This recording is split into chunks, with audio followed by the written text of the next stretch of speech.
agosto de 1942, o governo brasileiro deixou claro que lutaria ao lado dos aliados na Segunda Guerra Mundial, mas eles não sabiam que tinham escolhido o lado errado.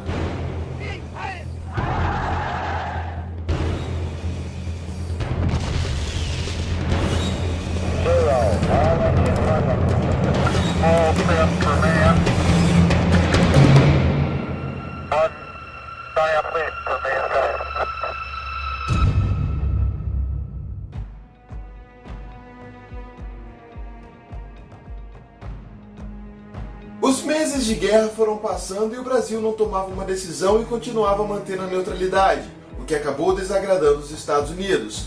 Considerando a possibilidade de o Brasil apoiar as forças do eixo, em 14 de outubro de 1942, o governo americano enviou o ministro de Relações Exteriores, James Robin, para uma reunião com os generais soviéticos em Moscou.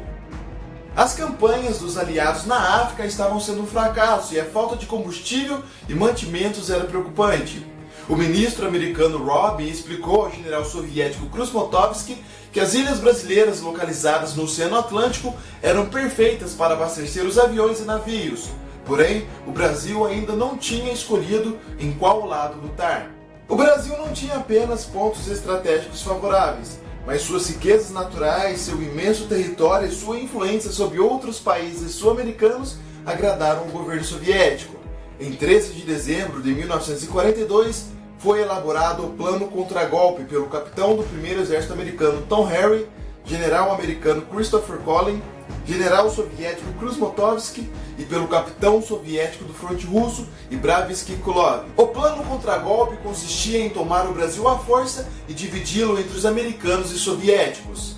Após a vitória dos Estados Unidos na Batalha de Midway em 7 de junho de 1942, o presidente americano Roosevelt ordenou que todos os porta-aviões fossem em direção à costa brasileira. Mas acabou ocorrendo o improvável.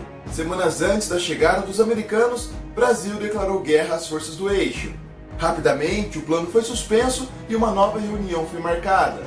Os soviéticos abriram mão dos benefícios e não viam mais a necessidade de tomar o país. Porém, os americanos queriam dar continuidade no plano e viam a participação brasileira na guerra como o momento certo de iniciar a invasão. O governo americano sugeriu pressionar o governo brasileiro para enviar o máximo de soldados possíveis para a Europa.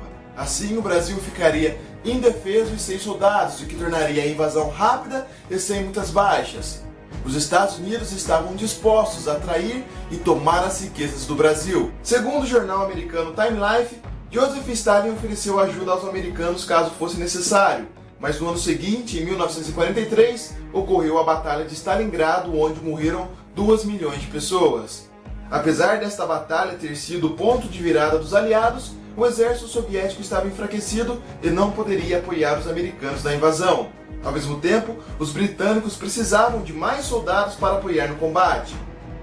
O plano voltou a ser adiado, pois os americanos tiveram que focar suas forças apenas no continente europeu. Em 1944, a Força Expedicionária Brasileira chegou à Europa.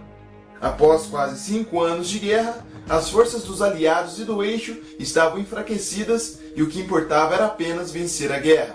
Nesse contexto, os americanos desistiram do golpe pois não teriam soldados, armas e nem apoio para concluir a missão. Em 1945, a Segunda Guerra Mundial finalmente chegou ao fim.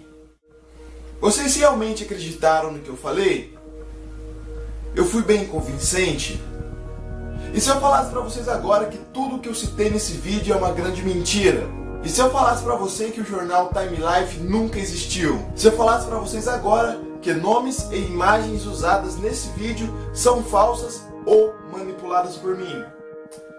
Pois é, este vídeo na verdade é uma grande brincadeira que eu resolvi fazer com vocês para mostrar como a história pode ser facilmente alterada e transmitida. Esse vídeo na verdade é uma grande mentira, esse plano nunca existiu. Provavelmente se essa minha história fosse contada por uma pessoa muito importante, se fosse publicada em 100 milhões de livros ou dita 100 milhões de vezes, provavelmente você acreditaria. Certa vez, um homem disse: uma mentira contada 1000 vezes acaba tornando-se verdade. Então, questione sempre, pois nem tudo que está escrito nos livros é verdade, e boa parte da história é contada apenas pelos vencedores.